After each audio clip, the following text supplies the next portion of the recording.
You might leave the pool feeling like an Olympic athlete or a glistening mermaid, but the real souvenir you're taking home is a subtle cocktail of chlorine byproducts, sweat-borne biofilm, and whatever microscopic party guests were floating around in that blue-tinted water.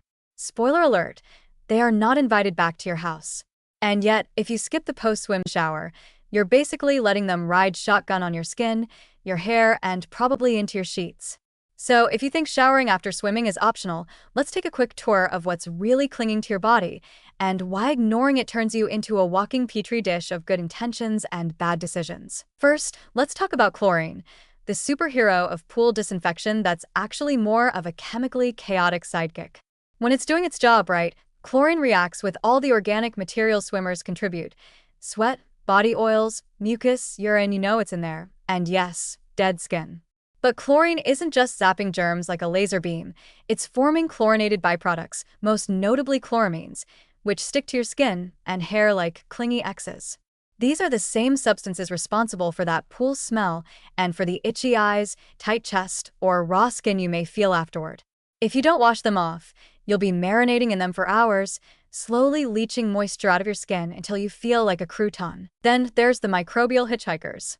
Even in well-maintained pools, bacteria like Pseudomonas aeruginosa can survive long enough to cozy up in your damp hair follicles or the folds of your swimsuit. This charming little bacterium is the culprit behind hot tub rash and swimmer's ear, and it thrives in moist environments. Which is why wearing your suit for 3 hours after swimming and calling it sun-drying is actually microbial foreplay. Rinse, wash, change. This is not a drill. Also on your post-swim body tour, biofilm. That's the thin, slimy layer of microbes and their sticky secretions that love to cling to wet surfaces, like your skin. Think of it as the microbial version of saran wrap, trapping bacteria and irritants right against your pores. It's invisible, persistent, and not particularly impressed by a quick towel off. Only soap and thorough rinsing will remove it. So, unless you enjoy being gently exfoliated by microscopic scum, get thee to a shower. Let's not forget the lovely residue of sunscreen, hair products, and moisturizers that didn't fully wash off in the water.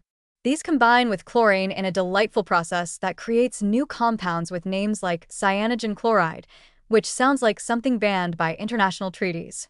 Even if they're in tiny amounts, they're not something you want to keep on your skin longer than necessary. And you certainly don't want them transferring onto your pillowcase, your furniture, or the person unlucky enough to hug you afterward. But the argument for a post-swim shower isn't just about avoiding rashes and body odor that smells faintly like burnt plastic. It's also about protecting your skin barrier. Prolonged chlorine exposure strips away natural oils that keep your skin hydrated and protected. If you let that residue sit there, it can exacerbate eczema, dry patches, and sensitivity, especially in kids or anyone with pre-existing skin conditions. The solution? Lukewarm water, a mild soap, and ideally, a fragrance-free moisturizer right after to seal the deal. Your skin will thank you. And so will anyone sharing a confined space with you afterward. Let's wrap it up this way. Skipping a post-swim shower is like going camping and then sleeping in your bed without washing off the campfire, mud, and mystery bug bites. It might feel like no big deal, but give it a day and you'll be itching, sniffling, and wondering why your skin smells like bleach and old flip-flops. So yes, shower. Washington lather like your epidermis depends on it. Because in a way, it actually does.